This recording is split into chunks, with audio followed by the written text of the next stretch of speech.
Successful person Prasanna ಅವ್ರ ಪ್ರಶ್ನೆ. ಪ್ರಸನ್ನ ಅವರಿಗೆ ಪ್ರಸನ್ನ ಸ್ವಲ್ಪ ಕಾಯ್ಬೇಕಾಗ್ತದೆ.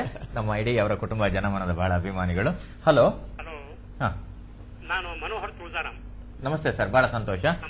ಒಂದು ನಿಮಿಷ. ಮನೋಹರ್ ತುಳಜಾರಾಮ್ ಅವರು ಮಂಗಳೂರಿನ ಕರ್ನಾಟಕ ಪಾಲಿಟೆಕ್ನಿಕ್ನಲ್ಲಿ ಪ್ರೊಫೆಸರ್ ಆಗಿದ್ರು. ಜೊತೆಗೆ ಅಖಿಲ ಭಾರತೀಯ ವಿದ್ಯಾರ್ಥಿ ಪರಿಷತ್ನಂತಹ ಸಂಘಟನೆಗಳಲ್ಲಿ ರಾಜ್ಯ ರಾಷ್ಟ್ರದ ಜವಾಬ್ದಾರಿಯನ್ನು ಕೂಡ ತಗೊಂಡವರು. ಒಂದು ಬಹಳ ನಮ್ಗೆಲ್ಲ ಗೌರವಿತ ವ್ಯಕ್ತಿತ್ವ.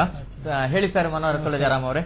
ಒಂದು ಒಳ್ಳೆಯ ಭಾಷಣ ಹೇಗಿರಬೇಕು, ನೀವು ಯಾವ ರೀತಿಯಲ್ಲಿ ಇದರ ನಿರ್ಣಯವನ್ನು ಮಾಡುತ್ತೀರಿ ಮತ್ತು ನನ್ನ ತಿಳುವಳಿಕೆಯ ಪ್ರಕಾರ ಕೆಲವು ಕ್ಲೂಸ್ ಹೀಗಿದೆ: ವಿಷಯದ ಆಳ, ಅಂಗವಿನ್ಯಾಸ, ದೃಷ್ಟಿಕೋನ, ಏರಿಳಿತಗಳು, ವಿರಾಮ, ಅಂಕೆ ಸಂಖ್ಯೆ, ದೃಷ್ಟಾಂತ, ತೀರ್ಮಾನ.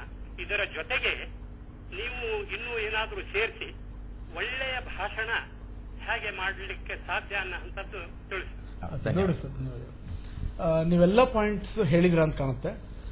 ಇದರಲ್ಲಿ ಒಳ್ಳೆ ಭಾಷಣ ಅಂದಾಗ ಅವ್ರು ಹೇಳಿದೆಲ್ಲ ಪಾಯಿಂಟ್ಸ್ ನಿಜ. ಅಂದ್ರೆ ಆಳ ಮತ್ತೆ ಅಂಕಿಅಂಶ ಎಲ್ಲ ಇಂಪಾರ್ಟೆಂಟ್, ಸ್ಟ್ಯಾಟಿಸ್ಟಿಕ್ಸ್ ಎಲ್ಲ ಇಂಪಾರ್ಟೆಂಟ್. ಅದು ಎಲ್ಲದಕ್ಕಿಂತ ಅತ್ಯಂತ ಮುಖ್ಯವಾಗಿರೋದು ಪ್ರತಿಯೊಬ್ಬ ಅಲ್ಲಿ ಯಾರು ಪ್ರೇಕ್ಷಕರಿರ್ತಾರೆ, ಪ್ರತಿಯೊಬ್ಬರ ಆ ಸಭೆಯಲ್ಲಿ ಯಾರು ಸಭಿಕರಿರ್ತಾರೆ, ಅವ್ರು ಪ್ರತಿಯೊಬ್ಬರಿಗೂ ಇಷ್ಟ ಆಗಬೇಕು ಅನ್ನೋ ಒಂದು ಭಾವನೆ ನಮ್ಮಲ್ಲಿ ಇಟ್ಕೊಂಡು ಮಾತಾಡಿದಾಗ ಖಂಡಿತ ನಾವು ಮಾಡೋ ಸಾಧ್ಯ. ಅದು ಹೇಗೆ ಸಾಧ್ಯ ಅಂದಾಗ, ಈಗ ನಾನು ಸುಮಾರು ಸಲ ಈಗ ನಂದು ಈಗ ಬೇರೆ ಬೇರೆ ವೇದಿಕೆಗಳು ಕರೀತಾರೆ. ನಾನೊಂದು ಫಸ್ಟ್ ಒಂದು 5 ನಿಮಿಷ ಮಾತಾಡಬೇಕಾದ್ರೆ ಅಲ್ಲಿರುವಂಥ ಸಭಿಕರ ಒಂದು ಮೆಂಟಲ್ ಸ್ಟೇಟ್ ಅಥವಾ ಆ ಪ್ರಶ್ನೆಗಳಲ್ಲಿ ಗೊತ್ತಾಗ್ಬಿಡುತ್ತೆ. ಸೊ ಹಾಗಾಗಿ ನಾನೇನು ಮಾಡ್ತೀನಿ, ಎಲ್ಲಿ ಹೆಚ್ಚಿಗೆ ನಾವು ಒತ್ತು ಕೊಟ್ಟರೆ ಇಷ್ಟ ಆಗುತ್ತೆ, ಎಲ್ಲಿ ಹೆಚ್ಚಿಗೆ ನಾವು ಇಂಪ್ರೂವ್ ಮಾಡಬೇಕು ಅಂತ ಅಲ್ಲಿ ಸ್ವಲ್ಪ ಬದಲಾವಣೆ ಮಾಡ್ಕೊಳ್ತಾ ಹೋಗ್ಬೇಕು. ಒಂದು ಉದಾಹರಣೆ, ಈಗ ನಾನಲ್ಲಿ ಒಂದು 4-5 ಹಾಸ್ಯ ಚಟಾಕಿ ಹೇಳ್ತೀನಿ.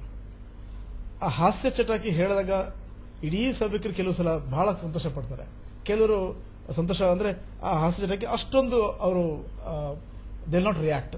ಸೊ ಆಗ ಏನ್ ಮಾಡ್ತೀನಿ, ಇನ್ನು 2-3 ಹೆಚ್ಚು ಹಾಸ್ಯ ಚಟಾಕಿ ಬೇಕಾಗುತ್ತೆ.